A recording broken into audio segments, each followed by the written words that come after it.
I turned 35 last year, and as you may know, this milestone can be a weighty one for people with uteruses. It's practically impossible to avoid discussions about fertility and parenthood. But there was one conversation that I had recently that stood out among the rest. It was with my friend and colleague Liz, whose own journey since turning 35 has taken some unexpected turns. When I started trying to get pregnant, I found out that I was already going through menopause. It's kind of unusual, but it happens to about 1% of women, and I'm in that 1%. So using an egg donor is really the only way that was recommended to me if I want to get pregnant. As Liz started looking into the world of egg donation, she was taken aback by a few things. One, how taboo it is to use an egg donor even within communities navigating infertility. And two, just how much information she could access about the potential donors. You obviously find out their race, their height, what they look like when they're a baby, when they're an adult, but also you can see their SAT scores, what sports they played in high school or college, what they consider their perfect day, medical history for their entire family and extended family. It's kind of like looking at a dating profile, but like the most intense dating profile you've ever seen. And instead of picking someone to go have a drink with, you're choosing someone to make a baby with. Talking to Liz about this process from her end made me so curious about the donor experience. Who decides to donate their eggs and why? How do they feel about being judged on something like their SAT score? And why is so much of the egg donation industry shrouded in silence? This is Embodied. I'm Anisha Rao. I'm Fonzo. And I'm Aliza. And we're the co-host of Grown, a podcast from The Moth that shows we're never fully grown. Growing up feels like a phase that should end at some point, but does it ever really? Whether you're 16 or 26 or 86, you're gonna have to deal with family drama, your body, and the type of person you want to be. So why not put it all out in the open and go through it together? Join us every other week to deal with cringe, culture, and the courageous efforts of people like you to get grown. Start listening today. Follow Grown on Apple Podcasts, Spotify, or wherever you're listening right now. Every week on Talk Easy with Sam Fragoso, I invite an artist, writer, or politician to come to the table and speak from the heart in ways you probably haven't heard from them before. Some of my favorites are with Tom Hanks, Questlove, and Cate Blanchett. In recent weeks, I talked to actor Dan Levy, director Ava DuVernay, and the editor of The New Yorker, David Remnick. You can listen to Talk Easy on the iHeartRadio app, Apple Podcasts, or wherever you get your podcasts. The first American child conceived via a donor egg was born in 1984. Since then, egg donation has become a multi-billion-dollar industry in the U.S., but we don't often hear about the experiences of egg donors. Hi guys, so this video is going to be a little bit different. If you're just here for nail tutorials, please look away now. So a couple months ago, I was an egg donor for my best friends. And I never thought I would ever do anything like that in my life. And I didn't understand what it would feel like, the emotional side, the physical side, all of that. That's Julie Ventura telling her egg donation story in a 42-minute-long YouTube video she uploaded to her channel in 2017. Julie highlights the nuance and complexity that defines the donor experience. She is super candid and super thorough. But I was still left with a lot of questions, ones that I got to ask her directly. So your egg donation journey started in late 2016. Two of your closest friends, a couple named Eric and Adam, approached you asking you to be their egg donor. Can you take us into that conversation and how you initially reacted to their request? It definitely took me back. I knew they had been talking about starting a family, and it just wasn't a thought in my mind that they would even consider me. And I was like, what? I could not even comprehend that I was at the top of the list. And the only feeling I felt was, even though I hadn't done research, I was like, I just want to help them have a family. Like, that was my only thought in my head, really. So, what were some of the factors you weighed as you were making that decision, given that you were going from never having entertained this idea before to now being faced with a really personal request? I made it a point to not really involve too many people in my decision making because I didn't want to be affected, but I didn't know what anybody would think about this. And I knew that this was a very personal decision. And, the main thought was that I never thought about having children.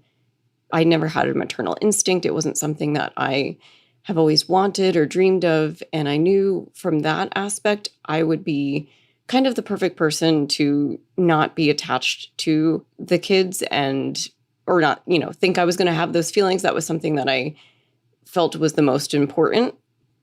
And then, you start going down the rabbit hole of research, and I still feel like there just wasn't a lot back then. So I couldn't really tell what the health implications were, or what the process really was like, or anything like that. I did try to make the decision all on my own, and that's what I did, yeah.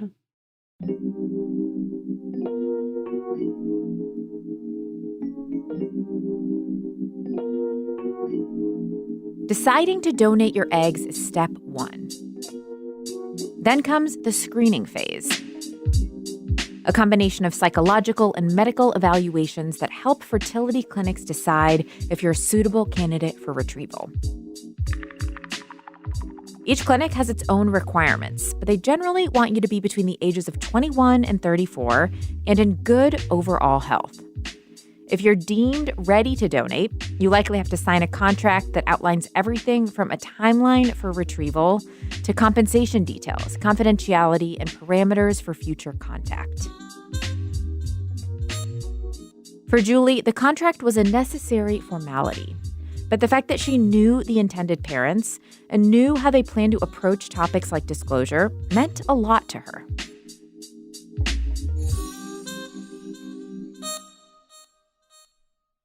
I think a lot of that had played into how comfortable I was with this decision, because they always wanted to make sure from day one that the girls knew exactly where they came from, and they're 6 years old now, and they know where they came from. They have lots of questions all the time. They're still very young. They don't understand it, but they knew exactly what they were going to do when questions arise. They didn't want to hide anything. I feel like that's where a lot of kids do have, struggle with identity problems. And yeah.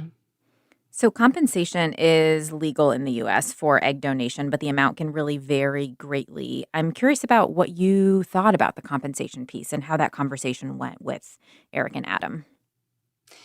Yeah, they did ask me if I would want any compensation, and my first and only thought was, no, I don't need anything other than, help getting through whatever days of work I'm going to miss, and, treat me to as much food as you can and be my best friends forever. But I wasn't looking for compensation for it. You mentioned earlier that you made this decision without really talking to anyone in your life. You wanted to keep it really personal, give yourself time to think it through. When you did start talking about it, how did that go? How did people respond? Yeah, not so well. The first person I talked to about it was my mother, and I was dumbfounded when she had such a negative reaction at first. She was somebody I thought I could lean on for absolutely anything, and I totally understand her perspective now. She was thinking, these are my first grandkids and they're not mine. Eventually, that became neither here nor there, and she is so supportive and so happy and so loving, and got to, meet the girls multiple times, and she's so happy that I did this and proud of me. But the initial reaction was difficult, and I was not really able to get any support from her going through the process, which was really hard. How about your friends? Did they react differently? I found out very quickly that a lot of women feel it's wrong to donate your eggs and that it's yours and you shouldn't be giving it away. I don't know if it was because it was a gay couple. I'm not really entirely sure what everyone's mindset was, but in comparison to the reaction the surrogate got, the surrogate only still to this day gets so much praise. Oh my gosh, what a beautiful thing you did for them. And I get the complete opposite reaction so often, still to this day, 7 years later almost. So just a lot of negativity. How could you do this? How could you give part of your body away? Why would you help, a gay couple? But the surrogate is always praised, and, what a blessing she brought to the world.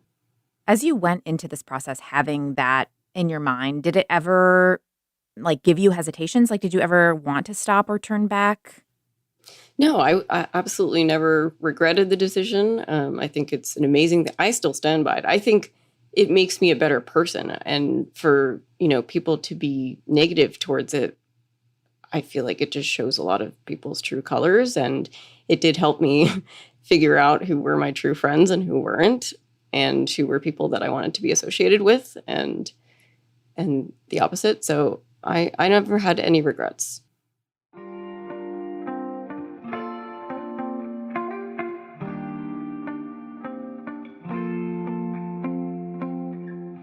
I chose to become an egg donor because I truly just wanted to help out those who wanted to become parents and may not naturally have had the chance to do so. Egg donation was something that I looked into for a very long time, and it feels like a very big honor and privilege to be able to finally live out my dream of helping others. My donation experiences have all been great. I have been able to connect with my recipient families, and they will always hold a very special place in my heart. I am 38 years old, and my first egg donation was when I was 21 years old as a senior in college. I went on to pursue 5 more egg donations because I was working in the field of fertility at an egg donation and surrogacy agency after I graduated from college. And just working with those people and seeing how badly they wanted to have a baby and have a family of their dreams really just compelled me to do all that I could, literally. I still feel like it was a really beautiful thing for me to do. I know that I greatly impacted, especially these women's lives, in a really positive way. That was Emily Arocha and Emily Derrick, members of We Are Egg Donors, an online community and support group for egg donors all over the world. We Are Egg Donors was founded in 2013 by 3 women who were all looking for community and for a space to work through their thoughts and questions about their egg donation experiences. One of those founders is Claire Burns. She's a Canadian playwright, actor, and advocate who donated her eggs in 2003. Claire's donation story started in her college library, when she saw a paper flyer tacked to a bulletin board. I think it said something like egg donor wanted. There was, a pixelated image of a baby in a stork's mouth. And then there were little tear-off tabs, like how you'd see, on a telephone pole advertising a painter in your neighborhood. And so I tore off one of the tabs and I emailed the contact information there, and I reached out, and then they put me in touch with the clinic. So that was the recipient mother, and then she connected you with a clinic in Toronto. And I want to hear about this application and screening process. We've heard people refer to it as kind of filling out the most intense dating profile you've ever filled out. Yeah. Talk to me a bit about your experience. What were some of the questions you were asked and the things you had to submit? Yeah, so it was like my full family medical history. So a lot of questions around grandparents and genetic diseases. Then I had to fill out more of what we would call like a social questionnaire, which was like, oh, what did I like to do when I was 5? Like, did I like to play an instrument or sing? And then there was more of like a psychological evaluation with a counselor where she asked me questions like, similar to the ones that Julie was talking about. So, what would you do if the child tried to find you? Like those kind of things. And then there was medicals, like actual physical medical tests. It was fairly rigorous, although, I could have lied at any stage. And as far as I know, they never checked my background or any of the answers against anything else, Oh, that's interesting. Mm-hmm. So egg donation obviously looks so different from country to country. It's regulated really differently. The process is different. You were going through it in Canada. And at that time that you were doing so, it was legal to provide compensation to donors. Those laws changed quickly as you were going through your process. But what were your expectations for compensation as you went in? And how did it go to navigate that for you? Well, it's interesting because I was 20 when I started the process. And I'm not sure about other people listening, but as a 20-year-old woman, I wasn't very financially confident, I guess you could say, literate. And so I understood that there was going to be compensation. And when I worked with the clinic, the representative from the clinic told me that they would be writing me a check at the end of it. I never really negotiated what that sum would be. But then halfway through the process, the federal legislation passed where compensation was no longer allowed for egg donors. So I was told by the clinic that they couldn't have anything to do with it or else they could be fined or prosecuted. So then I was left to negotiate the sum with the intended parent. And this was like, the internet was really in its nascency at this time. I think I was asking Jeeves questions around egg donation. And so I really didn't know how much to ask for. And I asked her for $4,000 and she said, yeah, okay. And when I was upstairs getting my eggs retrieved, she met a friend of mine, cloak and dagger style, in the lobby. Like my friend was wearing a red hat and she was carrying a black umbrella or something like that. And she handed my friend a paper bag full of $4,000 in cash. What? Wow. Yeah. Wow. Yeah. Mm-hmm. So there's obviously so much gray area in how things have transpired since the law was passed. Like at that time, it seemed like it was really going to be a strict ban on compensation, but that hasn't really been the case. It's been pretty gray. That's correct. What are your thoughts on whether or not donors should be compensated and how much? I think that women should be compensated for their eggs. Everybody else in this industry is being paid. The doctors are being paid an extraordinary sum of money for the service that they're providing to the parents. So why shouldn't the person who is providing the actual, item be paid for it? Now, in the UK and Australia, they have different mandates where they cap the compensation, right? Whereas in Canada right now, basically, we can't be paid, but we can be compensated for time lost at work. We can be compensated for travel. And I think this is still pretty gray because a lot of the times the people that are donating their eggs, myself included, kind of exist in a shadow economy anyway. Like when I donated my eggs, I was 20. I was working in a bar at night. I didn't have to take any time off work. I didn't have to travel anywhere. I walked to the clinic. So I don't think that Canada has hit the nail on the head. But I also think that, to be honest, I think the States is just, it's wild how much people can get paid down there. And I'm not sure that actually is ethical because the financial compensation can be so great. That can be a coercive factor towards women donating again and again and again. And we don't really know the long-lasting effects of egg donation on a woman's body. So, yeah. Everything I've heard about egg retrieval from friends who've done it makes it hard for me to imagine going through that process multiple times. It's intense. You're self-injecting medication several times a day over a few weeks to stimulate your ovaries to produce and mature multiple eggs. You also have to frequently visit a clinic for blood draws and ultrasounds. Then comes the so-called trigger shot, which finalizes egg maturation and gets the eggs to release from follicle walls. 36 hours later, you're ready for anesthesia and your retrieval surgery, where a doctor inserts a probe with a small needle into each of your ovaries through the vagina and uses suction to pull out the eggs. The procedure usually takes about 30 to 60 minutes. This whole journey for Julie was more physically uncomfortable than she expected. She hated giving herself shots and got increasingly bloated as the days wore on.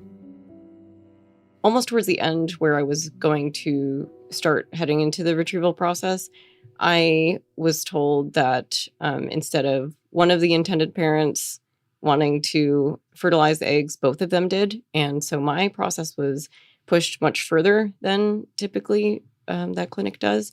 And that was a lot of strain on my body. I think I would have had an easier time with the process if I didn't get pushed out longer and pumped up more with hormones and, to make more eggs so that there was enough for both of them to split it and get a good chance of fertilization on both ends.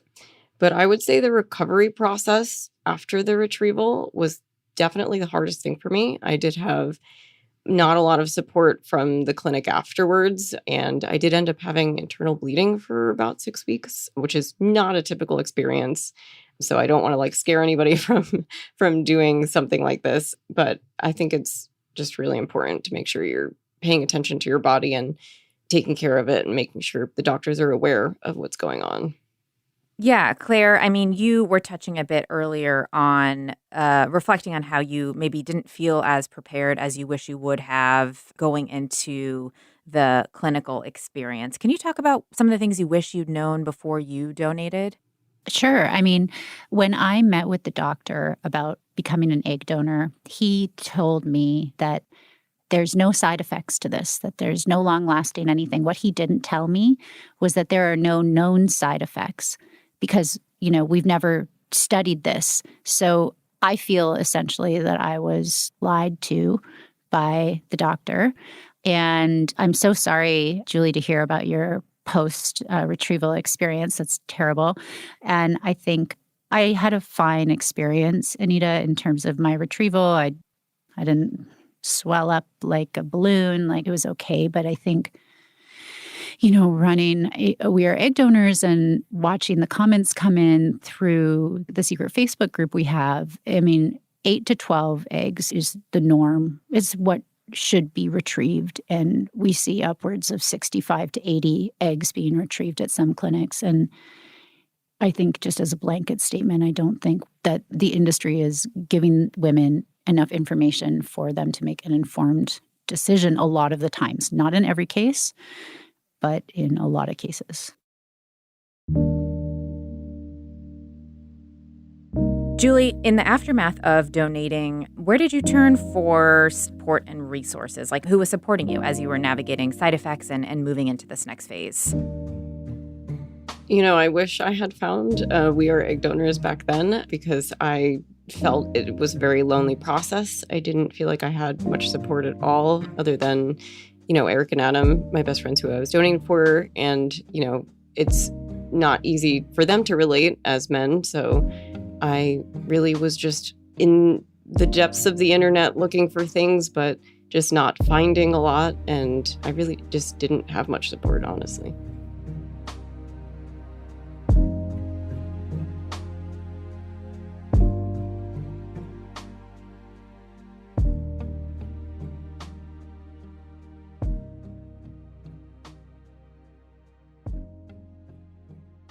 Claire, I mean, you donated your eggs. You chose to keep it open. I'd love to know a bit about what an open donation means and why you made that decision. To me, what I understood an open donation to mean was that the child can contact me after he turns 18. And I do know that there was a child conceived and born. However, I've been trying to update my contact information with the clinic and with a lawyer who I worked with for the past 2 years and can't get a response, can't get anybody to answer the phone or confirm that they've updated the information. It's not legislated here that the clinics have to keep that information on file and provide it to the child or the parent. Really, I have to say the donor-conceived person in this, I think, is the one that loses out the most. I mean, sure, I would love to someday meet him if he was interested, but what if he wants to meet me and he feels like he has no recourse? And that's where I think that the system needs to improve.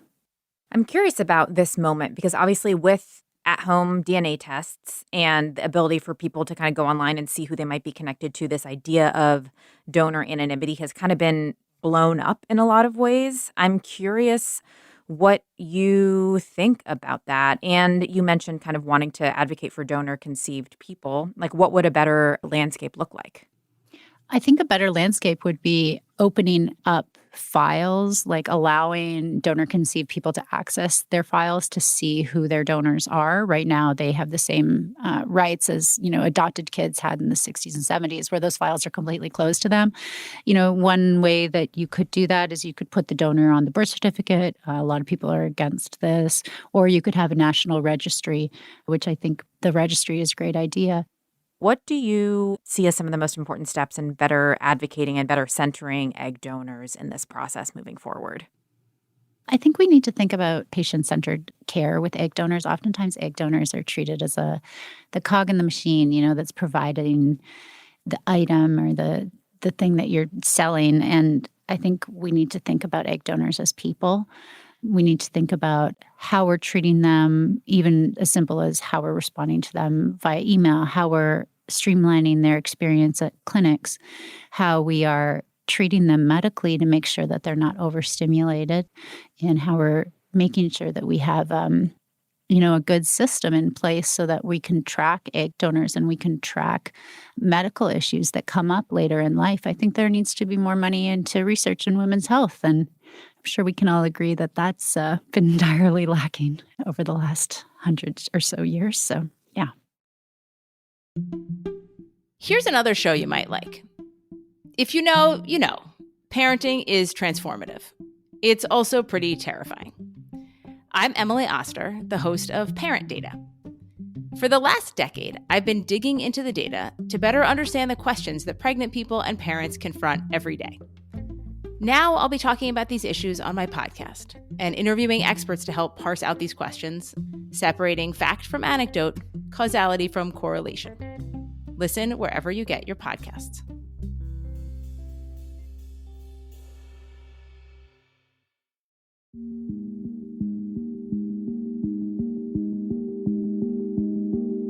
One thing that I do wish I would have known before becoming a donor is just how mentally and emotionally tolling the process can be. I struggled a lot with body dysmorphia for a while after all of my cycles, and I think just because the medications and the hormones take over and you truly just become unrecognizable to yourself for a little while.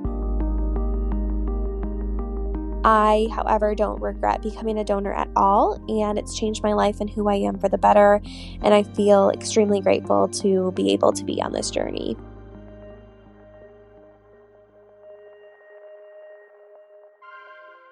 I hold a lot of guilt now, and it's not about donating. I still think that it was a really beautiful thing to do.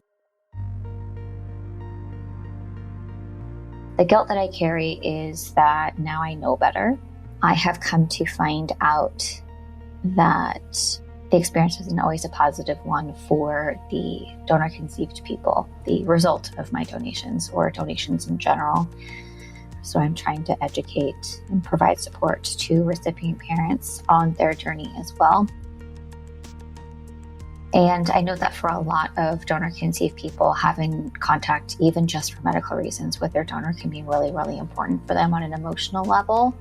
And I wish that I had donated to people that I knew wanted to have contact with me, that I knew were going to tell their children that they were donor-conceived, because that is best practice. And I don't have any control over that.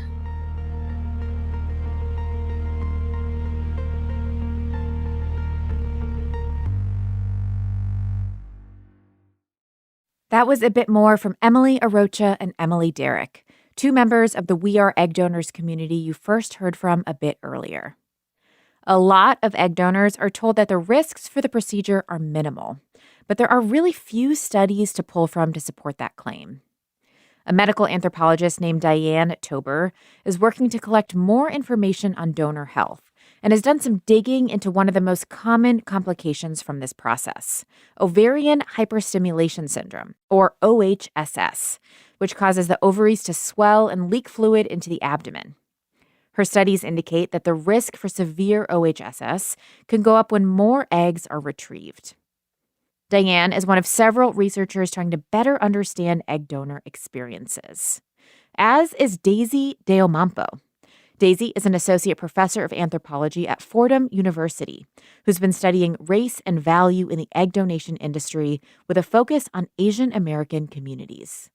So compensation varies enormously. The fact that one person might get compensated maybe $3,000 or $4,000 and another might be offered $50,000 to $75,000 is of great concern. I've interviewed many women who were offered fairly large sums of money and acknowledged afterwards that they wouldn't have done it if they hadn't been offered that. So the large sums of money in a context in which there's very little regulation, there's really essentially no regulation, has created this kind of context in which a lot of women are feeling like they can't say no.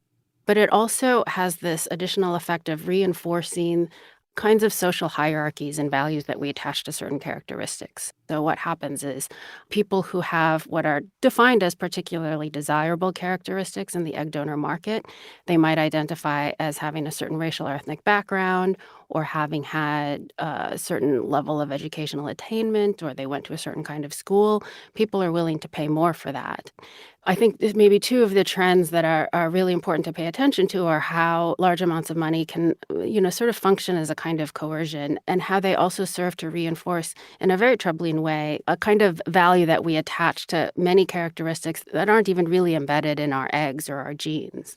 Talk to me more about that. You did some ethnographic research that included conversations with medical providers and clinics. What did you learn from them about the things that intended parents are weighing when they consider a potential donor, and which ones weigh most heavily? So, in the context of Asian American egg donation, but I would say too, in the context of egg donation more broadly, and the way the industry works in the United States, race and ethnic identity are probably one of the most important factors, kind of at the top of the list that intended parents might weigh for a variety of reasons. They might be looking for some kind of connection between the intended mother or the parent. They might be looking for someone who they believe would maybe create a, quote, natural fit in their family. At the same time, many families might be looking for some kind of racial or ethnic identity specifically because of cultural concerns around desire for a kind of racial purity, for example. So I interviewed women who knew that their identity or their ancestry as being, quote, for example, 100% Han Chinese. I interviewed a woman who kind of volunteered that information to me because she knew that that was something that was valuable on the egg donor market. And so it's these kinds of ways in which we see troubling narratives around racial purity overlapping with genetic inheritance. How does this play out in the front end of the process in terms of what donors see? I know you've looked at advertisements across the country and what they say, what they don't say. What are some of the trends that stand out to you in terms of how race is talked about? So this is where we start to see the seeds of that planted, right? So a college student or someone who might be looking for work on Craigslist or whatever it might be might come across an ad that says specifically they're looking for someone who identifies as full or 100% Chinese, or someone who is Japanese, or someone who is Korean. They're seeking someone with a very specific kind of racial or ethnic background. These tend to be the eggs that are most highly valued, right? But those same ads will also look for someone who has, at the same time, maybe an Ivy League education or played an instrument or had perfect SATs. So there's a kind of search for what some have called maybe the perfect or the ideal egg donor. And many of the women that I interviewed understood that that was part of the process of them having to kind of market themselves in this way. I interviewed one woman who said that she knew that she needed to be highlighting certain aspects of her educational background or her family background while maybe de-emphasizing others. And that might also mean that donors, again, are consciously kind of reinforcing this kind of flawed and troubling idea of racial purity by saying, oh, I have, 100% Chinese ancestry.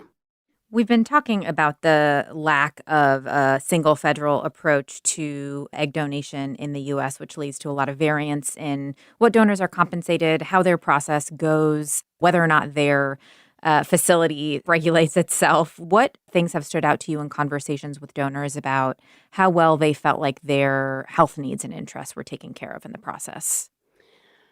I think, again, Claire mentioned this earlier, there are certainly many women that I interviewed who had perfectly fine experiences. They felt as if their health, concerns were addressed, and they had fairly smooth procedures with minimal post-retrieval side effects. I think what we need to pay attention to are the cases in which women are finding that their protocols, for example, lead to the retrieval of 40, 50 or more eggs, where they experience, months or years after the fact, some long-term side effects that have affected their own fertility. What I have found in my own research is that this often overlaps with those cases in which women donated multiple times beyond what the American Society of Reproductive Medicine recommends.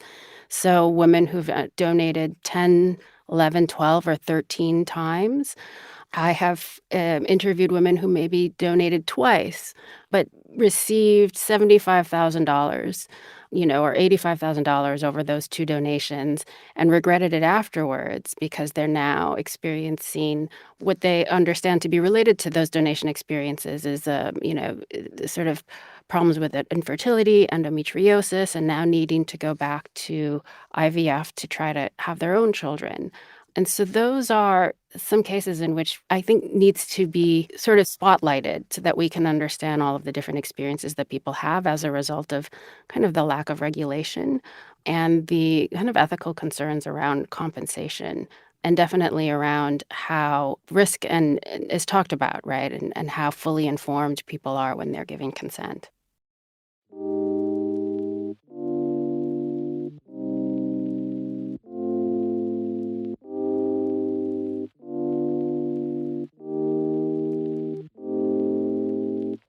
Embodied is a production of North Carolina Public Radio WUNC, a listener-supported station. If you want to lend your support to this podcast, consider a contribution at WUNC.org now. Special thanks to Emily Arocha and Emily Derrick for contributing to this week's show. We appreciate you. This episode was produced by Gabriella Glick and edited by Kaya Finlay. Paige Miranda also produces for our show. Skylar Chadwick is our intern, and Jenny Lawson is our sound engineer. Amanda Magnus is our regular editor, and Quilla wrote our theme music.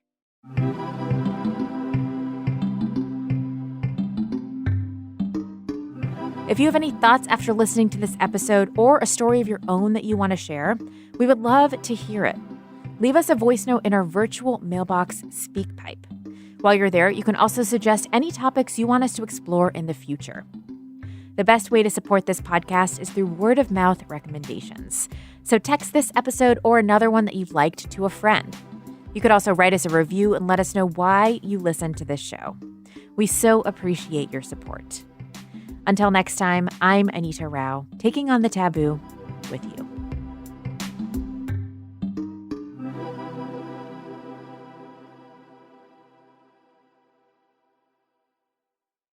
Hey y'all, it's Anita. Some exciting news that Embodied got nominated for an AMBY. It's a podcast recognition award, and we were nominated in the Best Wellness and Relationships category. If you are a member of the Podcast Academy and can vote, we would love your support. Thank you so much to everyone who listens and supports our podcast. It means so much.